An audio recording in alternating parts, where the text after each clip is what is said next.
Welcome to the John DeVito Show, broadcasting live on Podbean.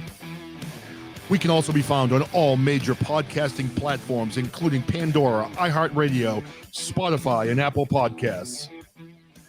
So sit back, relax, and enjoy. And remember, if you're offended easily, this might not be the show for you.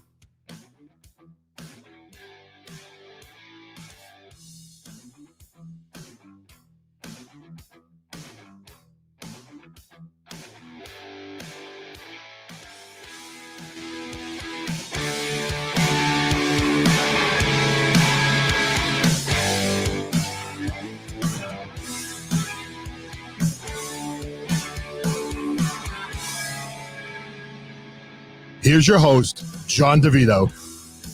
Hey, everybody, and welcome to the John DeVito Show. It is Thursday, almost to the weekend, 11:30 a.m. in the morning.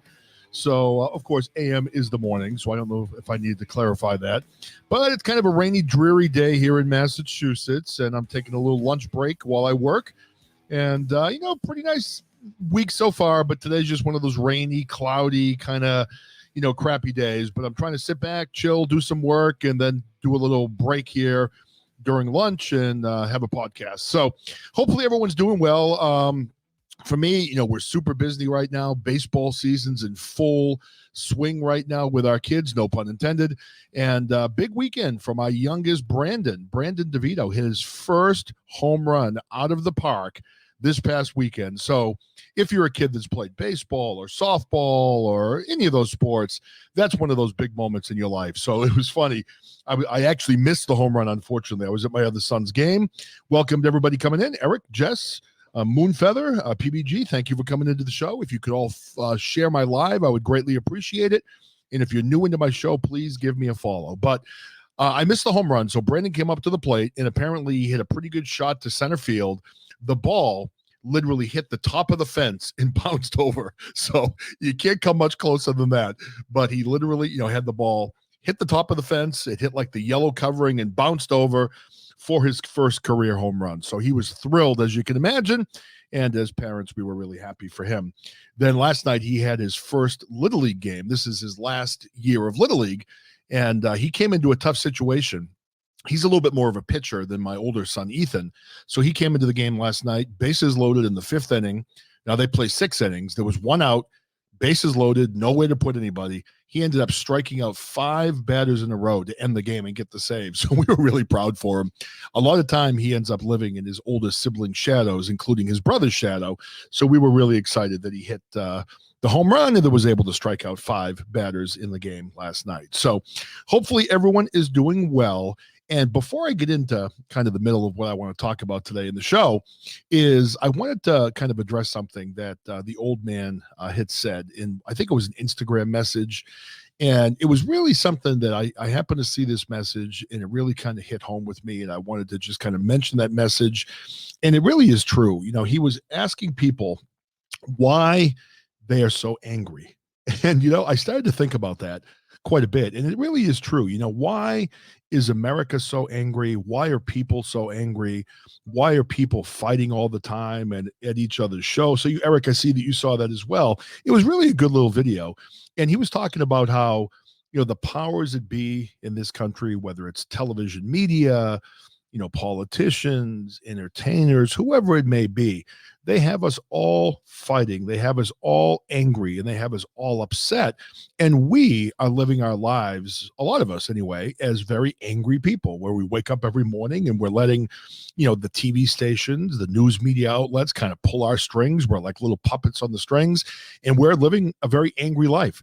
So for me, I saw that video, and it kind of made me think a little bit. It really is true that all of us need to kind of sit back, relax, and I think remember what's important in life. And really, most of the things that are important are not things that we can really control, that we see in the media. Like I enjoyed having Caps on my show the other day, and I liked the comment he made as well. And it kind of relates to the old man's video, where Caps was talking about how, we are basically all just like a little raindrop in the ocean, and we all get so angry and we fight about politics and we yell and scream about our opinions. But really, how many people really hear our opinions, and how many people really care what our opinions are. So we're spending so much time getting angry and fighting and yelling at each other and being mad about things all the time. And all it's really doing is just taking away from our own peace in life and making us unhappy and living in turmoil and things like that. So for me, hopefully I can find a way going forward where I can be less angry about some of the things that happen in the world, because you watch things and you get so invested and you want to make a difference, and you talk about things, but then you realize, man, day in and day out, you're just angry all the time and you're fighting about things, and it's not worth it. So, hey, welcome to everybody coming in the show. Mr. T, how you doing? Baram U podcast, welcome. Chris, I see you. BBJ, welcome. So I was just talking about a video that the old man posted a couple days ago, talking about, why are we all angry? Why are we all upset? Why are we fighting with each other? And I think that's something that everybody as a people, we have to do better at, because we are literally letting the people in power in this country determine our happiness and determine the way we're living our lives. And that's not good for any of us. It really isn't. It's not good for me. And do all of us want to live our lives being angry, unhappy, fighting all the time? I think we need to kind of, all of us, refocus. And when I say all of us, I mean me also. We need to refocus and look at the things in your life that are truly important. So many of us have so many blessings in our lives. And again, not everybody, is living the same life. Some of us have different lives. Some of us have a lot of challenges. Hey, Torch, welcome to the show. But I think all of us really need to look at, in society, we have a lot of problems. We have the government and the wealthy are trying to divide us. We're fighting, Democrat, Republican, black, white, man, woman, transgender, straight. Abortion, non-abortion. We're being torn apart all the time in so many directions. And I think if we could all find a way to be happier, to love each other, and to be one, as opposed to constantly being torn apart by the powers that be that are asking us to do it. And, for me, I get drawn into it. I watched Biden speak last night, and I watch all the commentators talking about his speech. And of course, one side spins it one way, the other side spins it the other way. And I end up just feeling angry. So the old man, he comes up with a lot of really insightful things. He's a smart man, a very wise man. And a lot of times his shows and some of the videos he posts really help me to kind of keep things in focus. So, for all of you today, if you're out here listening to my show, whether it's in the live right now or on one of the platforms I posted out to, take a look at your life. Sit down if you have to and even make a list. Look at the things in your life that you're fortunate for. If you're young and you're single, you've got your health, hopefully, maybe you have a good job. If you're living at home with your parents and you don't maybe have a job at this point, maybe you're living home with your parents and your parents are healthy and you have a good family life. For me, I'm fortunate where I'm married. I've been married for almost 20 years. I've got 4 kids. They're growing up, which, makes me a little sad, but I'm happy to see the people they're turning into. So there's a lot of, positive things that you can focus on. And, maybe if we all focused on just making our lives better, focused on being grateful for the things that we had, the positive things that we have, whether it be family, whether it be a job, whether it be, whatever it is, your health. Focus on the positive that you have. Be grateful for what you have. Wake up every day trying to be happy, as opposed to letting these puppeteers basically pull our strings and make us unhappy all the time. So anyway, little morning rant. I didn't even expect that to come out. That just happened. So that wasn't planned before I came on. I literally did my introduction and thought of that video and decided I would talk about this. So, hey, everybody coming in. Thanks for joining the show. Cummings, I see you, buddy. Welcome to the show. Okay, so the thing I really want to talk about today is I've been thinking about this a lot. And, you guys all know me. I tend to think a lot and I ruminate on things, for periods of time. But, I see all of the things that are happening in this country right now. And I'm going to try to speak as real as I can and as honestly as I can. All right. I look at things that are happening in our society where, that young woman in Columbus, Ohio, she had a knife. She was trying to kill 2 people or 2 other teenagers with a knife. I don't know the reasonings behind why she was doing what she was doing. And she was shot by police. Now, her father was there apparently and kind of egging her on to, incite the violence. And I don't know if this girl was being bullied and she was standing up to her bullies. I don't know what the scenario was, but the police officer ended up shooting her and ending her life. Now, for me, It's no less tragic if it's a white officer shooting a black girl, a black officer shooting a white girl, a white officer shooting a white girl, or a black officer, shooting a black girl. It is a very sad situation that we have young people in this country right now that are taking to knives. They're taking to weapons. You see school shootings all the time where kids are walking into schools with weapons and opening fire on their classmates. And the politicians are always very quick to blame, the guns. They're very quick to blame the police. Now, there are situations, I believe, where the police have made bad decisions. Was George Floyd a good guy? No, he wasn't a good guy. Should the officer have kneed on his neck for 9.5 minutes? If that's in fact what happened, the jury said it was. He shouldn't have done that. He made a mistake, and he should be punished for doing so. But when you look at the children in society today, Mike, welcome to the show, brother. And I saw your email. We're going to get you on one day. I just haven't had a chance to respond to you. And Torch also, if you're still here, I saw your email, and I'd love to do some more podcast interviews, so I'd like to get you on. Hey, Light Bright, good to see you. Welcome to the show. So, again, talking about the children, why are the children the way they are right now? Now, I'm older than a lot of people in here, probably most people, unless the old man's in here. And I grew up in the 80s. I grew up in the 90s. And if you had problems with people, you had a fist fight. There really weren't kids walking into schools, shooting people. And again, I'm sure that there was a lot of violence, between officers and different people. I wasn't paying attention back in the day. I was young and just not watching those things. But for me, when you see the children of today, they are, on social media. You see kids on TikTok, half naked at 14 years old, dancing, doing different things, becoming sexualized at 12, 13, 14 years old, right? You have kids that are watching more violent movies than we've ever had in the history of this country. I mean, I go back and look at some of the stuff I used to watch in the 80s. I mean, hands down different from the stuff people watch today. So you've got kids who are being sexualized at a young age. You've got people watching almost every show on television is extremely violent, has a lot of negative things going on in those shows that I think affect the way people think. And then you look at parenting. Parenting has changed a lot, where now you no longer are allowed basically by society to scold your child. You shouldn't be yelling at your child. You shouldn't be in any way whatsoever spanking your child. And I grew up, again, like I said, 70s, 80s, into the 90s. And for me, I mean, back then, if I did something wrong at home, I knew my father was going to whoop my ass. And if I did something at school where I talked back to a teacher or I got sent to the office and I knew that principal was calling home, I know my father was going to whoop my ass. But in addition to having your ass whooped by your dad, and I was terrified to have that happen, and that did keep me in line. I think also today, you have parents that just aren't teaching kids the right way to live their lives. When you look at that scenario that happened in Columbus, and again, this is not about race, so don't feel that I'm talking race. I have a 16-year-old daughter, and to see a 16-year-old girl get shot and killed by the police breaks my heart. It breaks my heart. I can't imagine what it feels like for that family to lose their daughter, okay? But what in the hell is the father thinking, sitting back and telling their child, or giving the child a knife and saying, go and get these bitches, or do whatever, or go kill them? I mean, man, you've got to accept some responsibility from the decisions that you're making. You have got to be a responsible parent that is raising your children the right way and teaching them the right things. And I think we have lost that completely in our society. And Mike, I was going to go there. I'm glad you put that in there. And I see Cummings' comment also. You're right, Torch. Absolutely. Mike's comment, if church is taken out of the community or home, it affects everything else. Less church, more societal.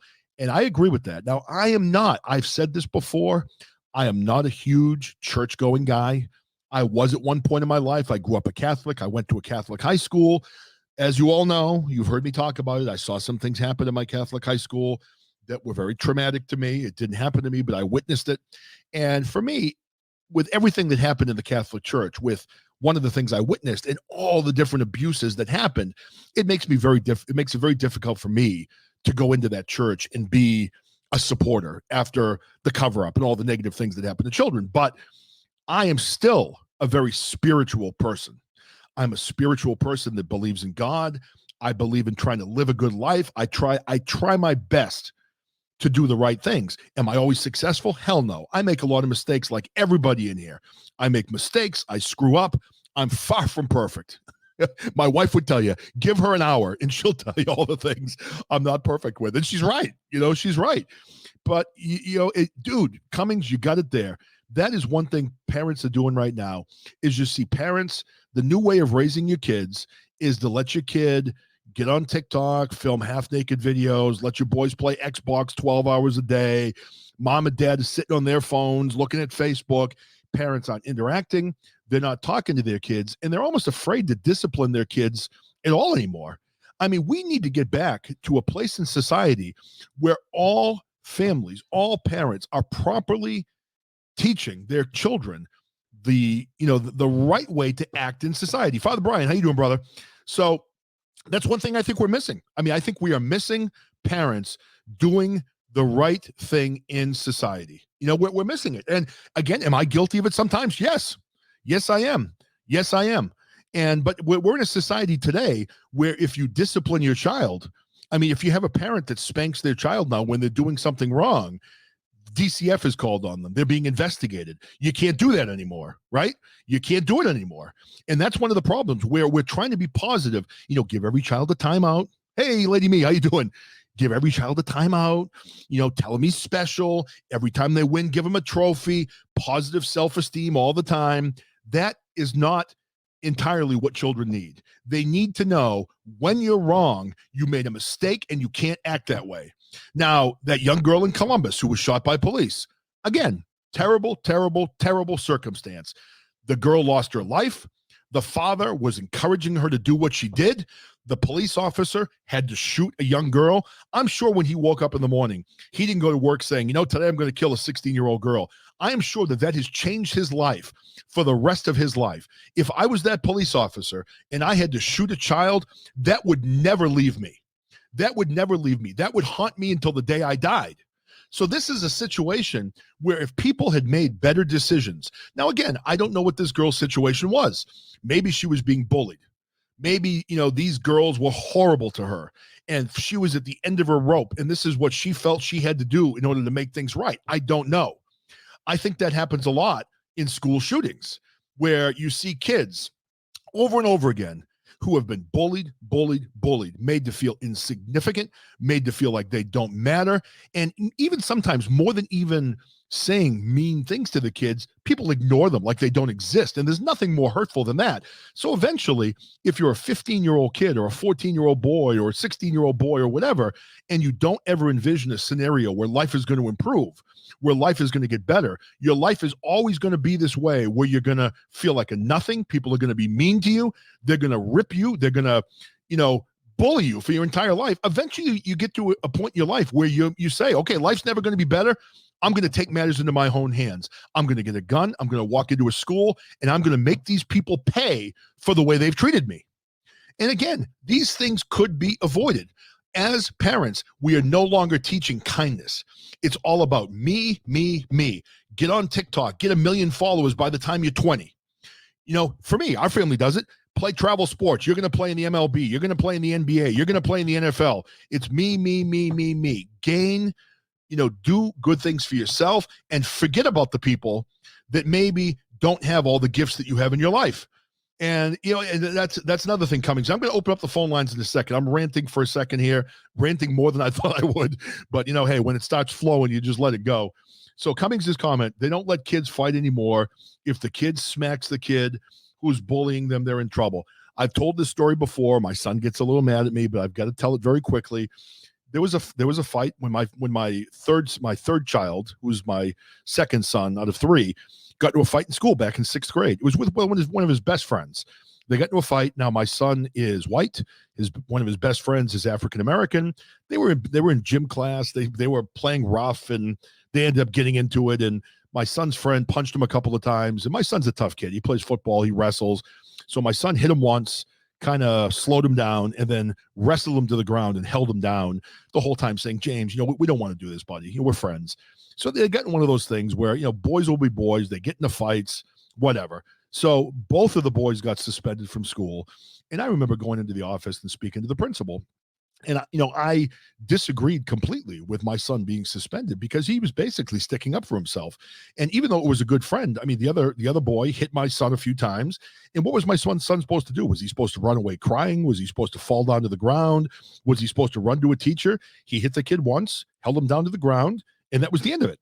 And then the teacher came and broke it up. But my son got suspended. And I don't agree with the thing where if you are defending yourself, you should be punished just like the person that started the fight. I mean, that's the whole zero tolerance policy that happens in schools right now, and I don't agree with it at all. So I agree, Cummings. Back in the day, and that's how boys operate. You get into a fight, it's over, and whatever. But for me, when I was in high school, I mean, maybe I was different. I don't know. I was raised in a pretty strict family. My parents were religious. My grandparents were religious. I was raised in the Catholic religion. I was taught right from wrong. I was, I guess, fortunate in high school where I was captain of the football team my senior year. I was a big guy, 6'4", 245 pounds my last year of high school. And I had a lot of kids that would come up to me when they were having trouble in school. I was friends with everybody. I was friends with the jocks, the motorheads, the geeks, whatever. And I was friends with everybody. And I would have people come up and ask me, hey, listen, so-and-so's giving me a hard time. Can you talk to him?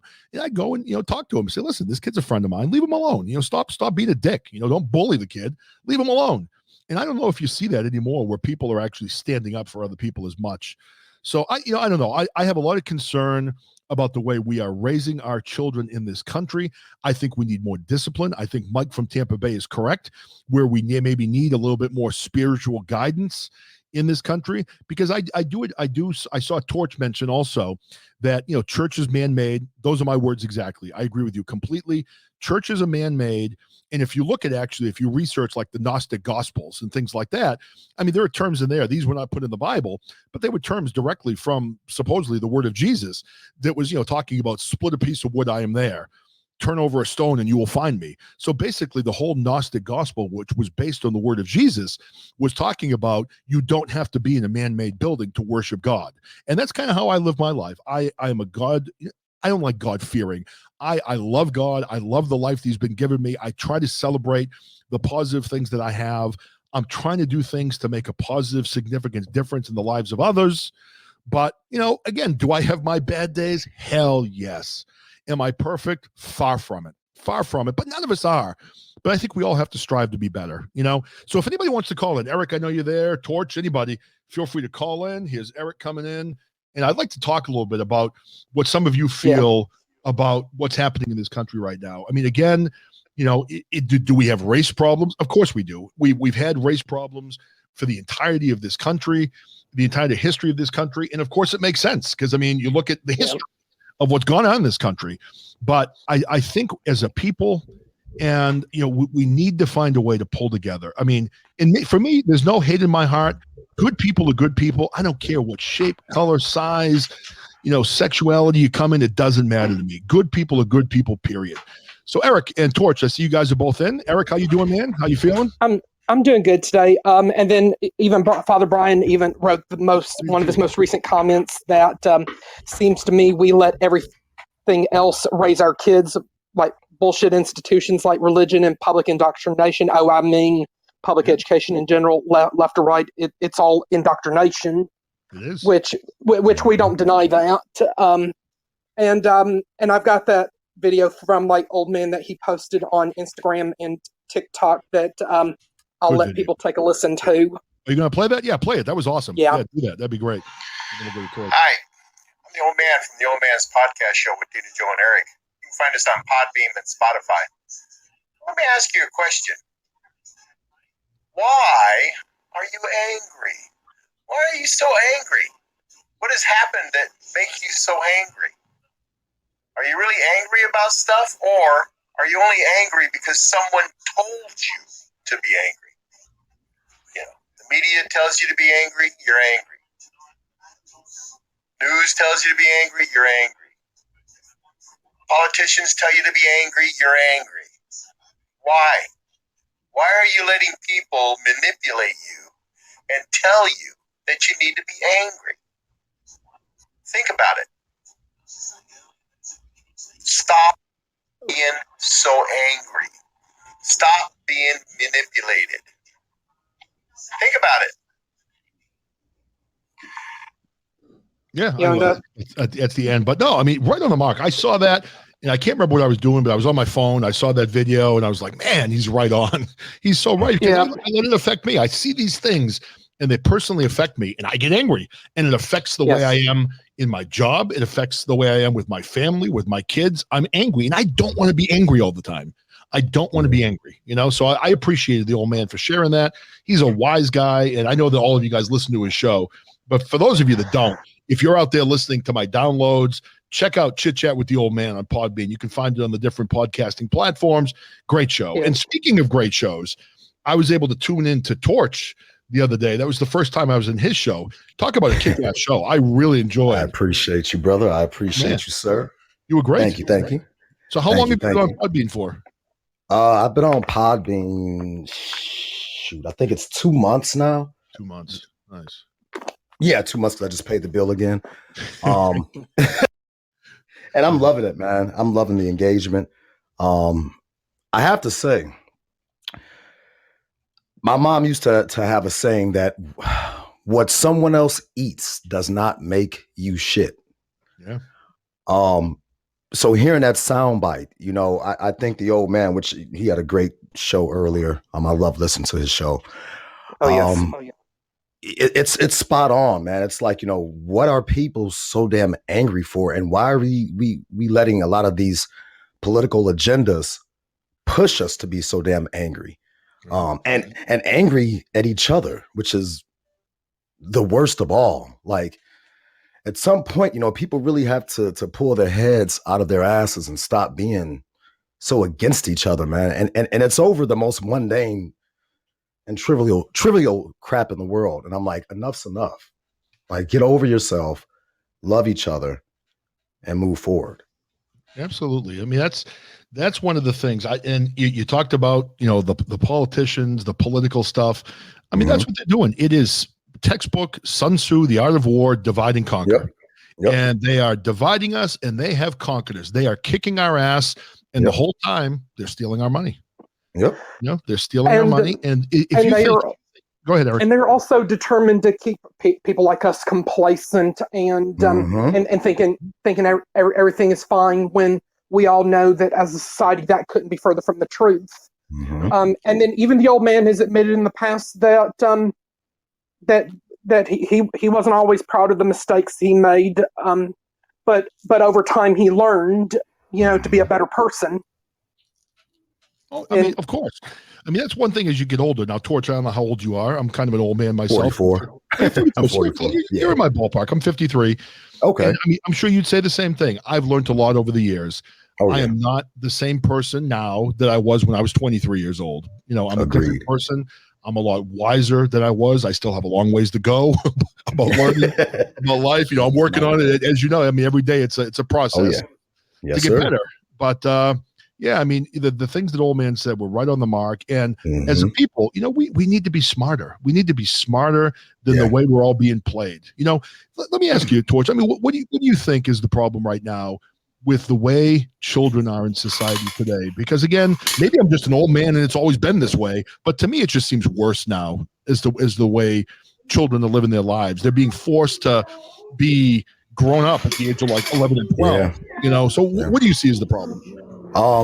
In my opinion, the problem would be parenting. Simple as that.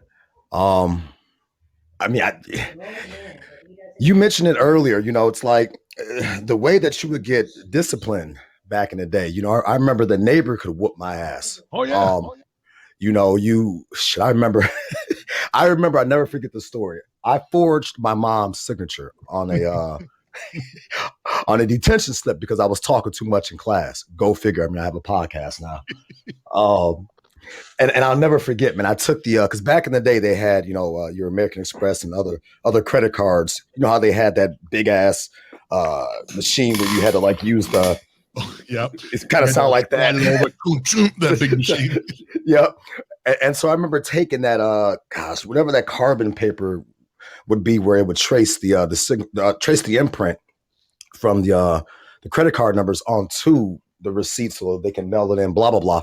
Well, I remember forging my mom's signature using that. And when the principal called, well, I thought it was smart, but when the principal called, my mom came to the school and said in front of the principal, if you ever forge my signature again, I will break your fucking hand, in front of the principal. And he's looking at me like, hey, he's like, you're on your own. Yep. And I'm like, shit, man. And I tell you, that was the last time I ever did it, because I knew my mom was dead ass serious. Yep. And I think that is what is really lost. These parents are too damn soft.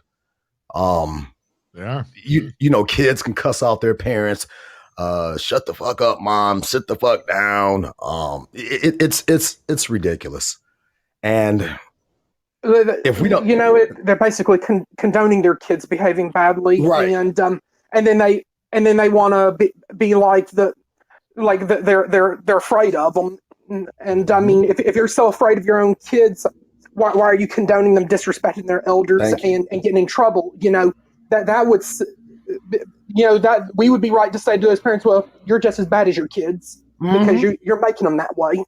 Hey, Moon, exactly. I haven't forgotten you. We're going to get to you in 1 second. Let me make one comment on that. But no, it's true. Like one of the things I do with my kids is, again, I got 4 kids, 3 teenagers and 1 tween in my house right now. So trust me when I tell you, we have our days. My oldest son's 18. My daughter's 16. I got a 14-year-old son. And then also my youngest, who's going to be 12 in about 2 weeks. Ooh. So yeah, we got it going on in here. But my son and I, my 14-year-old and I get into it quite a bit. He's a good athlete. He's kind of one of the popular kids in school. A couple of my other kids have struggled with that. But he's got a lot of things going on, and sometimes he gets a little full of himself. And when he starts disrespecting his mother, trust me, I set him straight on that right away. Oh yeah. But then once things have cooled down a little bit, I will sit down and talk to him, and I'll say, "Listen, just so you understand, this is why I'm doing what I'm doing. I know that you can't see the big picture yet, but I'm trying to make you a good man. And doing some of the things you're doing right now is not what a good man does. And you've got to learn the right way to live your life. And if I don't teach you the right way, then I'm not doing my job. And you have to understand that I'm not always here to be your best friend. Sometimes I'm going to be, a guy that punishes you. I'm going to be a guy that puts you back in your place. I'm going to be a guy that sets you straight. But realize that when I do that, I'm doing it because I love you, and I don't think it always connects, but at least they're hearing it. I think maybe when they're 30, they'll finally connect and they'll be like, oh, I get it now, Yeah, it did for us. So, hey, Moonfeather, I don't want to make you wait too long. So what's going on with you? Hey, not much. I seen the description for this show and thought I'd hop in. Yeah, I'm glad you did. So what do you got going on? What do you think about what we're talking about? I agree with everything. I said in the chat earlier, I'm 33, and if I talk back to my mom, I still get the backhand across the face. Hell yeah. That hasn't changed. Yep. Yes, ma'am. Damn right. And, you've got to, and that's one of the things we're just missing in today's society. And I think that we have these parents that, and the thing that really annoys me about these parents is they think that they're so much better than the parents that do it the other way. They kind of look down their nose at you. It's like, you know what you're doing though? You're raising like an entitled little brat that has no sense of how, to treat other people. Exactly. Let me give you this one really quickly. I think I told the story a couple of weeks ago. Now, my youngest, he's a good kid. He's the youngest of 4, so he knows more things than he should know. He's hung out with all the older kids' friends, and he knows it all at the age of 11. So, we're under no illusions that he knows stuff, and sometimes he's inappropriate and things like that.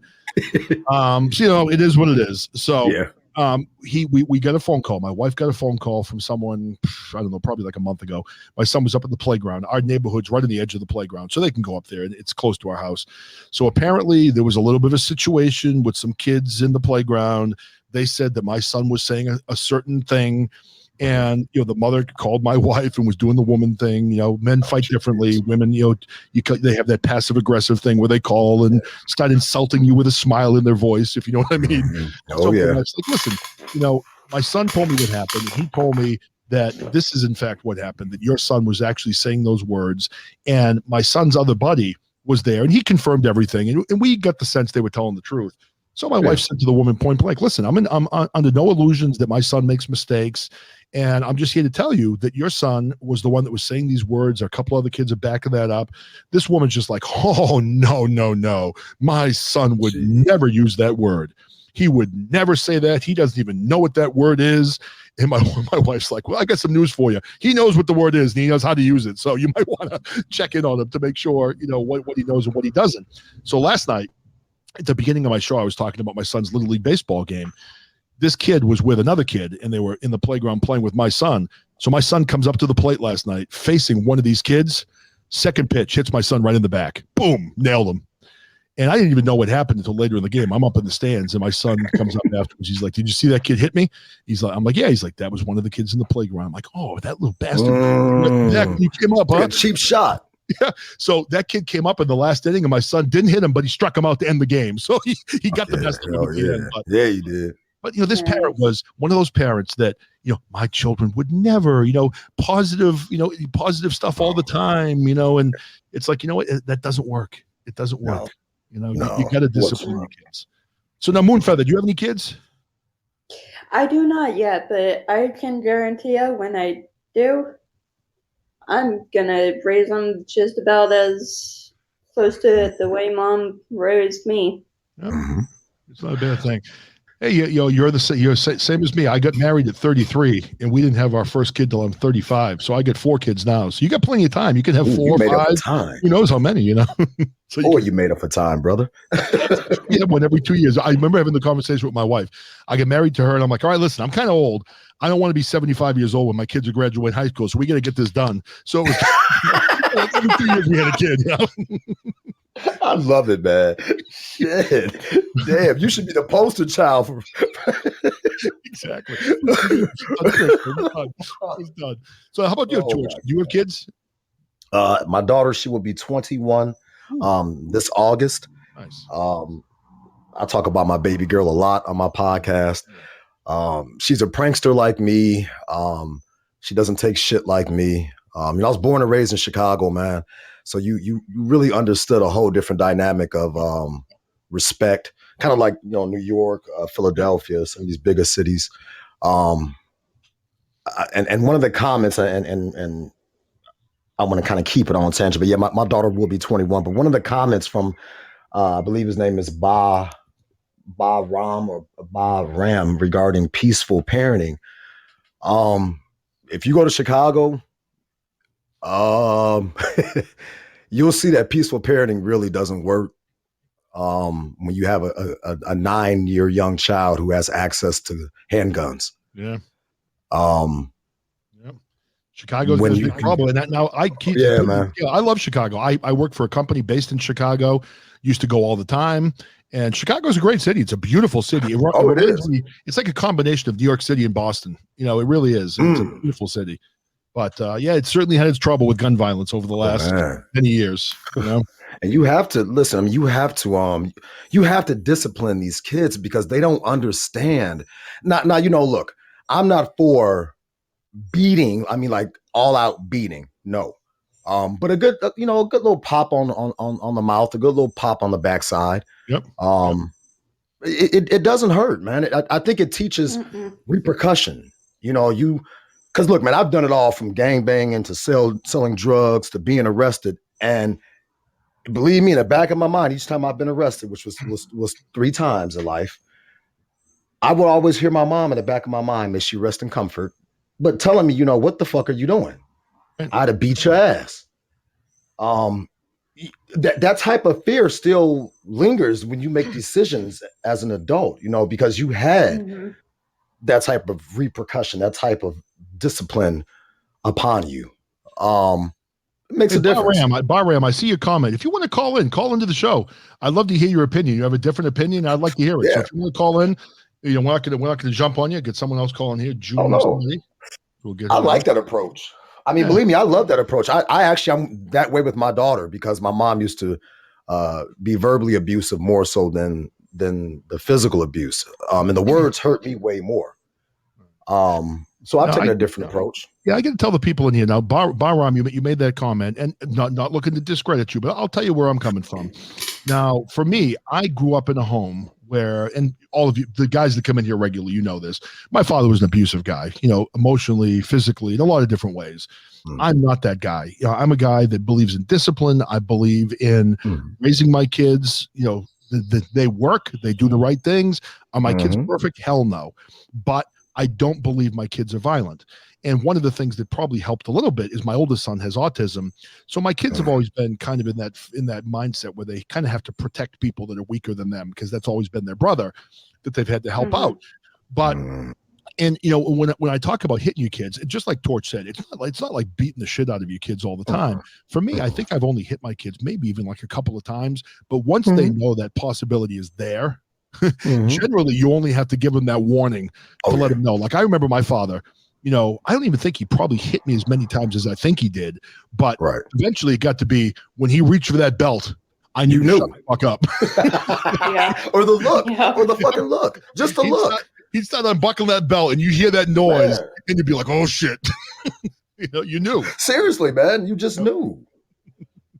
I mean, I don't know what else. I totally get it, man. Like, it really helps you understand, like, there are going to be ramifications to my actions, bottom line, and I think the people that really do things without, the thought process of what my actions will produce, I do wonder if it was just, hey, don't do that today. Hey, go to timeout. Hey, let me explain to you why you shouldn't. Like, I look at those people like, yo, you didn't get that old fashioned ass whooping, did you? Exactly. Even like, last night, it was funny when my kid came off the field last night and he told me who that other kid was. And the kid, obviously hit him on purpose in the back with a fastball. Right. Of course, my first comment was, why didn't you hit him? Right. Yeah. my son, who was 11, looked at me and said, I figured it would be better to strike him out. And you know what? He was right. So I guess some of the things my wife and I have done along the way, even though I probably would have hit the kid, he looked and said, you know what? I'm going to strike him out instead. So he did the right thing. I did do that. In Little League, I actually charged the mound and got tackled by the umpire. I did that in Little League. So I'll tell that story at some point. But all right, I got to tell it now that I got the cat out of the bag. Now, if anyone deserved to have a Little League kid charge the mound, it was these pitchers. And it's kind of a funny 360 this whole thing does. I'm playing Little League All-Stars, and I was a home run hitter. I was like huge in Little League. I grew really young. So I hit a lot of home runs. So I was playing against this team, and I get up against the first kid, nails me, first pitch. So, you don't like getting hit, but I went down to first base. So then I come up for my second at bat later. The catcher goes out to talk to the pitcher. The catcher comes back. The pitcher looks at the catcher, big smile on his face, nods his head yes, hits me again with the first pitch. It was obviously intentional. I threw my bat down, started charging the mound. The umpire came out and literally tackled me onto the ground. And, I didn't get thrown out of the game, which I probably should have. My father put me in the last inning to pitch, and this kid ended up coming into bat, and I did not hit him either. I struck him out 3 pitches down the middle, and the kid was literally crying when he was up. I threw hard in Little League. I moved to the big diamond, and then I threw meatballs. But in Little League, I threw hard. But it was funny. I ended up playing. I went to a private high school, and I was a football player in high school. So I went to high school, and one day, there's one guy that's on the team who was a year older than me comes up. He goes, you don't remember me, do you? And I'm like, not really. Why? He goes, my name's John.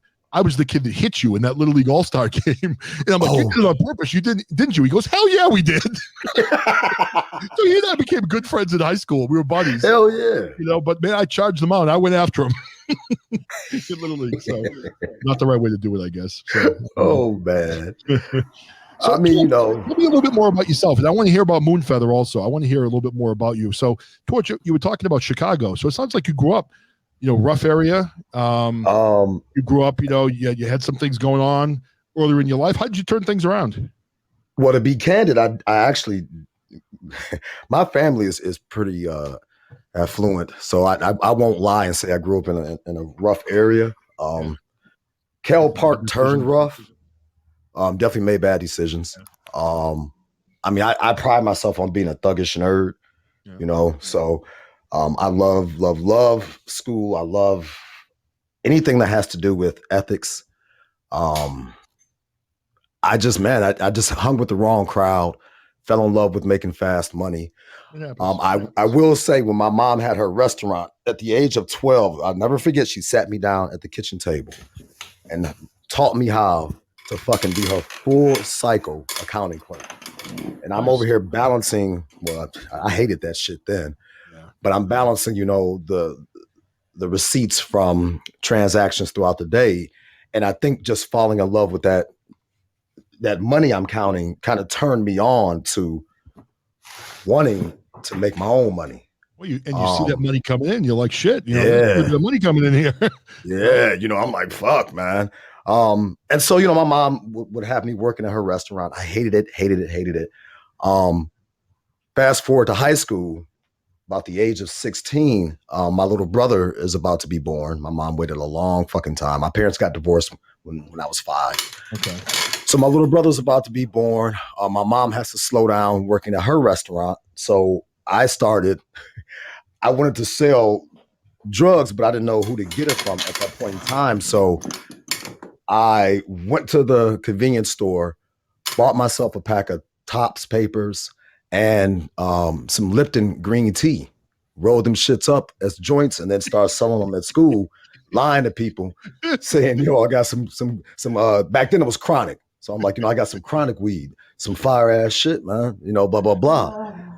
And a lot of people in high school, which I don't even know why, dude. I'm only 5'9", right. Now I'm about 205. But dude, in high school, man, I was so damn small and so frail. So my voice was like my height and my strength. So, you know, if anybody gave me pushback, I'm like, man, what the fuck you gonna do about it, huh? Like going off trying to big up myself. Right. Well, finally, one dude cracked open one of the fake joints in front of me. He was like, dude, this looks like oregano or parsley or something. And the only thing I could do is give him his money back. But then I called my gangbanging cousin. Right. And from that point on, it was like the worst decision I probably could have made. Well, not even probably, I did make, because then it was like, yep, I'm gonna give you legit weed. Now you're gonna be part of the gang as well, and you have the backing, and now hit it. And that's exactly how it went. And you know, it was like it felt good to have that type of power, you know, in high school, like everyone looking up to you which is stupid because I'm like, they're buying weed, but I mean, like, it was crazy, the clout. Right.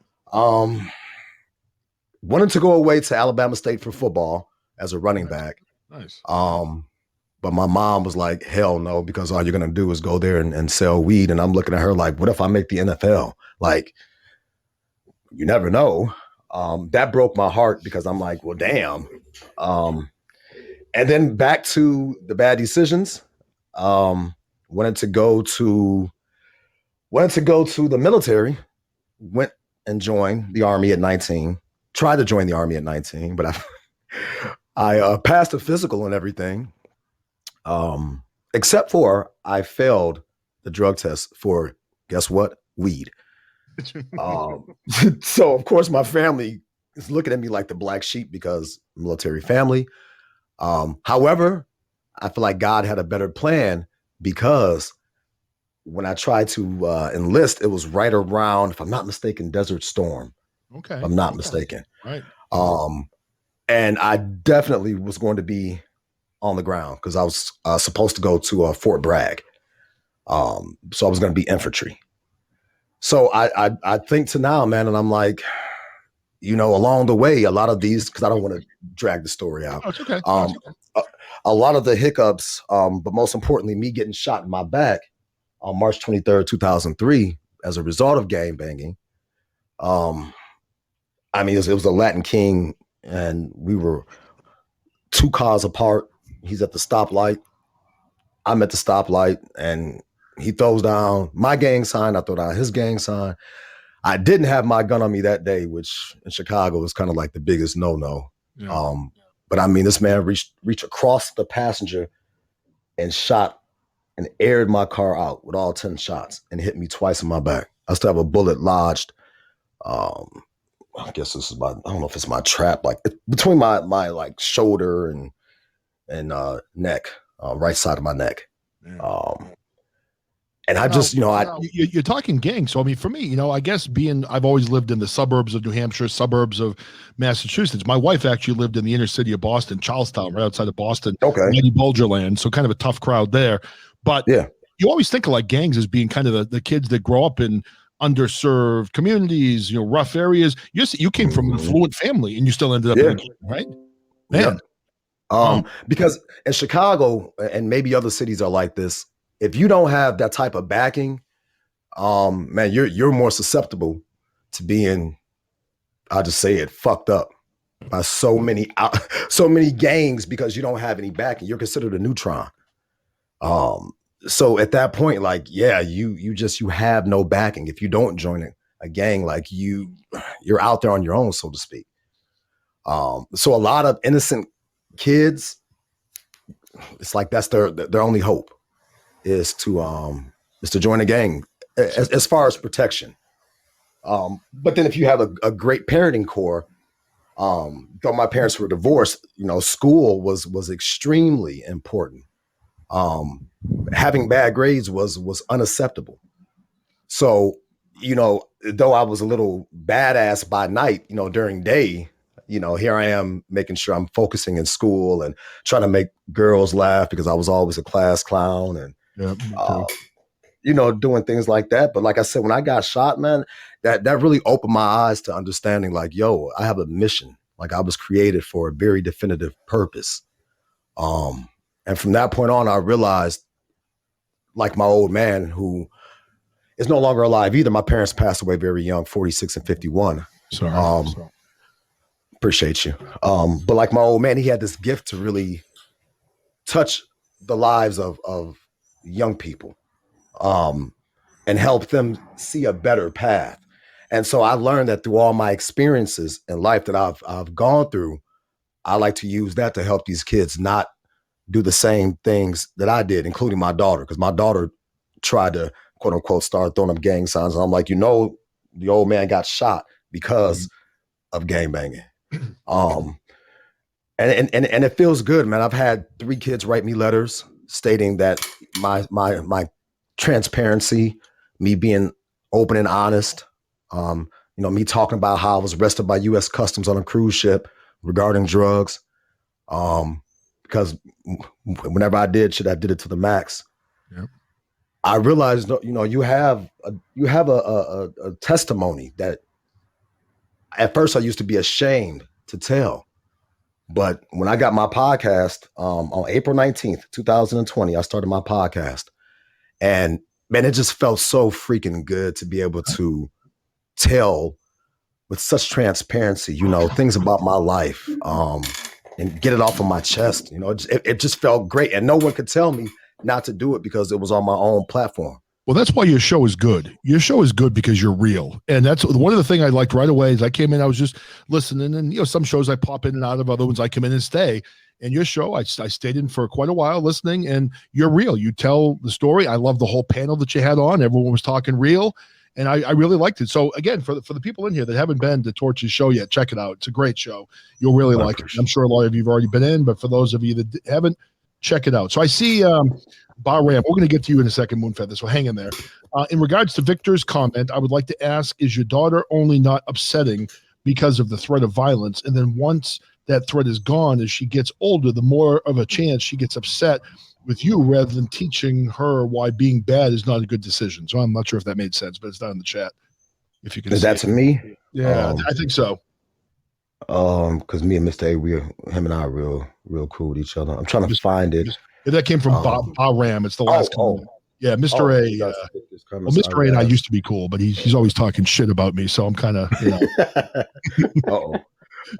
Us Chicagoans, man. Ask your daughter not. In regards to Victor's comment, I would ask: is your daughter not only upsetting because of the threat of violence, and then once that threat has gone, as she gets older, the more of a chance that she upset you? I wonder if that's for him. Yeah, maybe. I'm not sure. So I guess it's kind of okay. Maybe for Victor. So yes. Okay. Hey, Mr. A, learn how to spell, man. So hey, Moonfeather, getting over to you a little bit. Tell me a little bit about yourself. I want to hear a little bit more about you. You called in, so I want to give you a chance to tell us a little bit about where you're from and what's going on with you. So the stage is yours if you want it. So growing up, I didn't have that much conflict surrounding me, but my mom did the best she could preparing me for any kind of situation out there. And as I became a teenager and even into my early adult years, I sort of became rebellious and basically abused my freedom. When I was 19, I had been sexually assaulted. Oh, I'm sorry. Thank you. And then just this year, I lost a friend. She was murdered by someone she met on the internet, which both were cases that Mom tried to steer me from, and both had been eye-openers.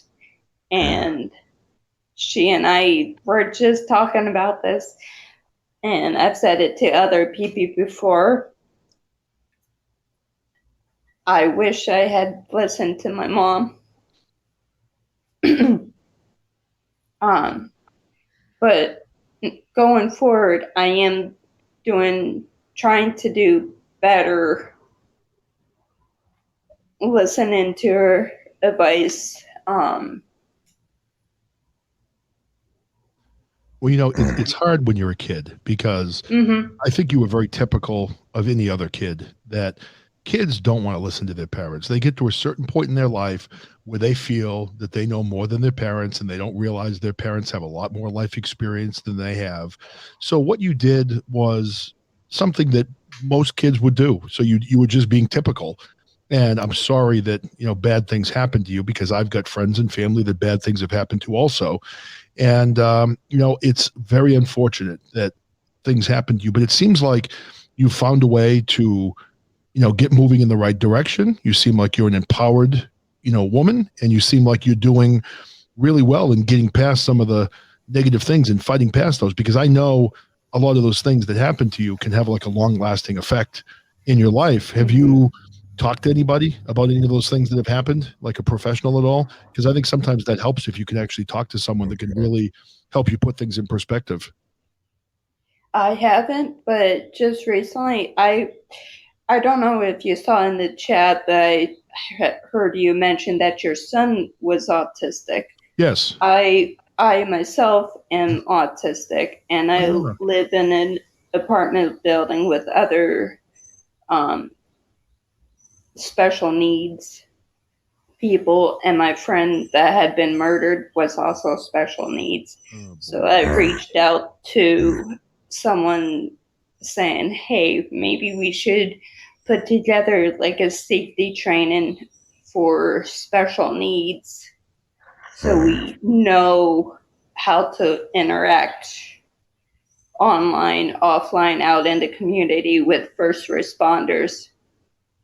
And that would be very helpful to have something like that, because I've always worried about that with my son, because my son, in addition to having autism, he's also got OCD, and sometimes when you say something to him, he can't do it because it's like an OCD tick, and you have to say the right thing to him.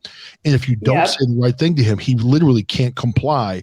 And I, a lot of times, will worry about if an officer were ever to tell him, put your hands up, and for whatever reason he's having one of those OCD ticks, he wouldn't be able to put his hand up until he got the answer that he needed. And I could see that, I could see an officer viewing that as resisting arrest, and that does worry me about him. But now I'm sure you probably know, this is a very friendly show for people that are on the spectrum.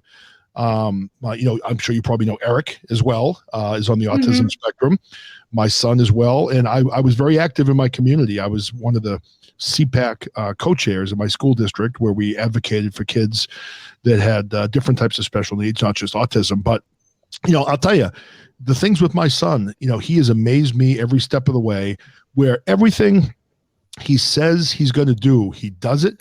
And even though he hasn't been given things easily, he works very, very hard for the things that he wants. He's got his first job working in a grocery store. He Nice. wants to go to community college. He's been in plays. He likes to act.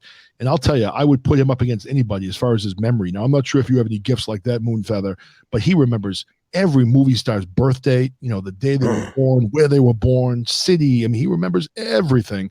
Now, do you have one of those memories where you remember a lot of things? Because I know Eric is like that also. I guess my specialty is to, when I hear a song, I'm able to name the song and artist. Now, I can't do every song from every genre, but I'm building on it. So that's your superpower, because that's my son's superpower is movies. And it's funny, though. He gets frustrated with me. And this is kind of a cool one, Moonfeather. Now, if I was in the car with my son, like he doesn't drive yet. He's 18. I don't know if he's going to drive or not. But when I'm in the car with him, we could take a 3-hour drive to some place where he has never been before. And if we had to make that drive a second time, he would remember every turn the entire way. And he gets frustrated with me that I don't remember. I'm like, buddy, my mind doesn't work like yours. I can't remember all of that. I just can't. I can't do that. Then he gets frustrated. He's like, well, typical people. Oh, man. Oh, my God. Oh, I love it. Was Rain Man autistic? He was. Dustin Hoffman. I believe he was, Rain yes. Man. Yeah. Okay. And then you ever see now, Moonfeather, have you ever seen the show The Good Doctor that's on by any chance? I only saw the first episode. I do want to continue watching it because it seems like a good show, and I'm waiting for the final season of Atypical to come out.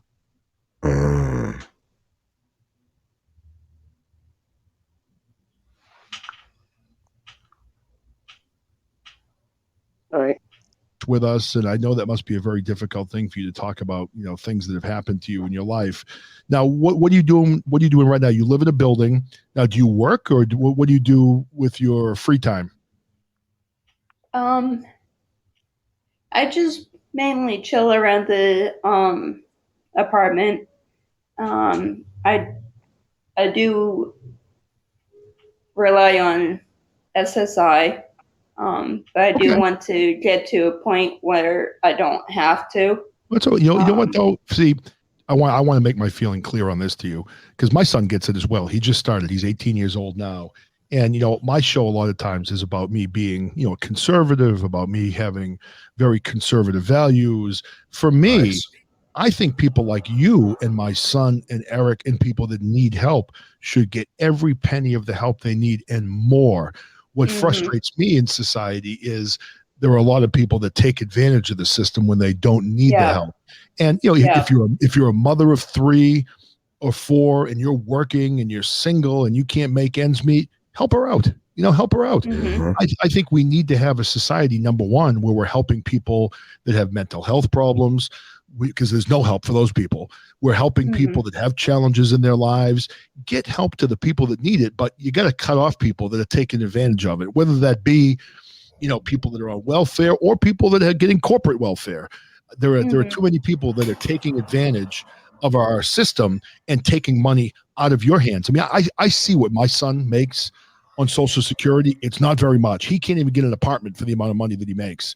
So the money, neither can I. Yeah, you can't afford life on what they're paying you. It should be enough where if you can't work, you should get the help you need so you can live a decent life. I have no problem with a portion. I mean, my wife and I are fortunate where we have good jobs. If a portion of my money is going to help people that need help, great. It should. That's the society I want to live in. But believe me, I know far too many people that just take advantage of the system. You're pulling in all the government money, then you're working an under the table job on the side.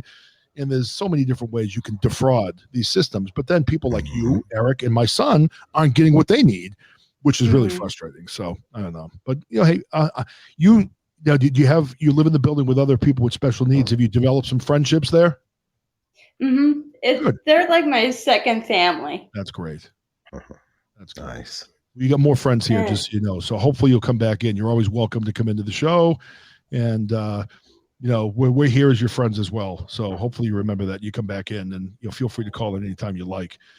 So Eric, listen, I haven't given you much chance, and I'm over an hour. I got to get back to work. I got work I got to do, so I got to wrap up this bad boy, unfortunately. But this has been a great show. So I want to say thanks to Moonfeather and Torch for both calling in. Thank you. It was a pleasure to have you both on. It was a great show. Thank you. And Loved hopefully it. we can, Definitely loved it. yeah, hopefully, maybe we'll get to a point in our society where, parents are taking a more active role in parenting their children again when we realize what's happening right now isn't working, Yes, sir. Yes, sir. Let's hope. All right, Eric, you want to do your thing and then we'll put a bow on this? Eric, you still there, brother? I think you're muted. Oh, I was muted. Is he gone? I'm also going to take a moment, if I may, to address some of you might have noticed that the Slightly Serious show is on a temporary hiatus right now. Yeah, explain that. I'm glad you mentioned that. Go ahead and talk about that. As some of you may be aware, with the Slightly Serious show going on hiatus, Slightly, whose actual name is James, and Big Sexy, whose actual name is Chris, had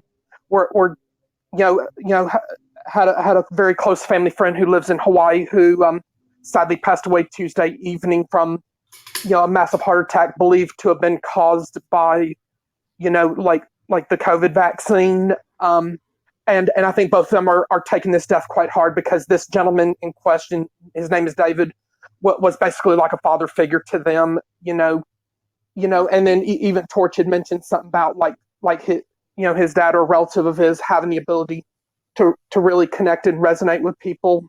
But this gentleman did as well. And as some of you may know this, some of you may not, but Chris lost his dad when he was 12 years old. So his dad's been gone for about 20 years now, and then and his mother also died like 4 or 5 years ago. After years of being in poor health. We're hoping that James, will return sometime in mid-May, whenever he's ready. So please keep him in your thoughts and prayers, and you are certainly welcome to email him at slightlyseriousshoww@gmail.com with your well wishes and condolences and much needed encouragement. You talked about the COVID shot. Now, I did get my first COVID shot, I know, to the chagrin of some of the people on my show here, but I don't know if any of you guys would remember this guy, but a guy that I looked up to as a boxer. I've always been a boxing fan. I was born in Massachusetts, came out of the city of Brockton, which is a really good boxing city, and his name was Marvelous Marvin Hagler. Fought back in the 80s. Oh yeah, he died up in New Hampshire recently. Now, it was funny. Oh, you didn't know that? Yeah. No, and this is kind of a cool story. Not this part of it, but my father, I grew up in New Hampshire, and he moved to this little small town in northern New Hampshire called North Conway, New Hampshire. And if you wanted to meet Marvin Hagler, all you had to do was go in to the Scarecrow pub every day at lunchtime, and you'd find Marvin Hagler at the bar eating lunch. He moved up there with his family. My father met him on more than one occasion. And I used to joke with my dad. I'd be like, would it be wrong if I walked up into that place and sat down next to him and I just said, hey, I just happen to have these boxing gloves with me for you to sign? Would you thought that was strange? But he passed away from a heart attack, and his family, before it was spun in a different direction, there was a social media post that he had a heart attack. He was in perfect health, and it happened directly after his COVID vaccination. And then all of a sudden that story disappeared. It was gone. But that was the first. It was largely buried, in other words. Yeah, he was a badass boxer, man. So, all right, Eric, do you want to promo the other shows, and then we'll get this thing? Well, you're probably going to be seeing, of course, Milk Dog 2020 on multiple times today, and also be on the lookout for Pink Squirrel and Laura to do shows, and if Torch is doing a show this evening, definitely be on the lookout for him, and also be on the lookout for Cummings' is Culture to go live at 7 p.m. Eastern Time. And Dennis Lee should be doing Tall Tales in the Rabbit Hole this evening around 9:30 or 10 p.m. Eastern. And that'll be followed by Trice Talk at 11 p.m. Eastern. And also be on the lookout for our good friend Robert to do an impromptu episodes of the Mr. Clean Show.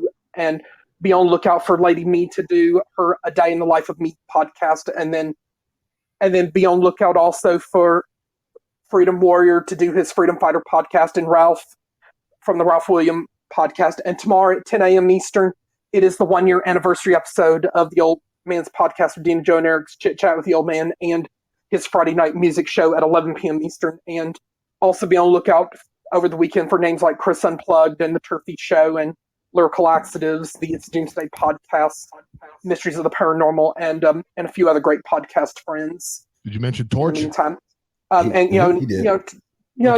I mentioned he may do a show this evening, but so be on the lookout for him. And definitely give Torch a follow. And coming soon on the John DeVito Show, be on lookout for another series of get to know your podcaster interviews, featuring Torch and C-Rock, Mike Tampa Bay, and Freedom Warrior, and hopefully Ralph and Lingalonga if they're interested. And hopefully we can get our good friend Cracks from Exotics Radio to pay us a visit, and another really good friend Roxanne from YouTube's Odyssey of Ascension, and a big congratulations to our good friend Poetic of the Holy Shift podcast. She's going to be having another baby in October, and she learned just recently she's having a girl.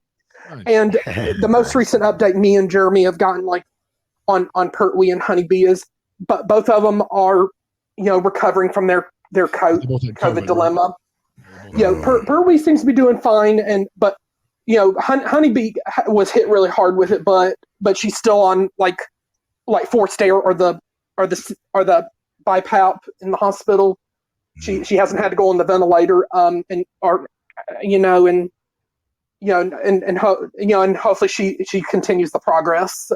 But hopefully we'll have updates on them very soon, and of course, and we've also had other podcast friends who had gotten COVID and beat it, including Father Brian and Lady Rebecca, and we're glad that they're doing better. And same with Lady Me and Dennis Lee, but I know that this fight ain't over. But hey, Cummings, I see your comment, Cummings, about the Cowboys. I hope the Cowboys pick some. That always makes me happy. So, but in the meantime, we look forward to seeing you around on Podbean, and hopefully you, John, might be back tomorrow this weekend. Yeah, I think I have one down for tomorrow. Hopefully I can make it, but I'll be on tomorrow again, hopefully. Just my work. This is a crazy work time for me right now.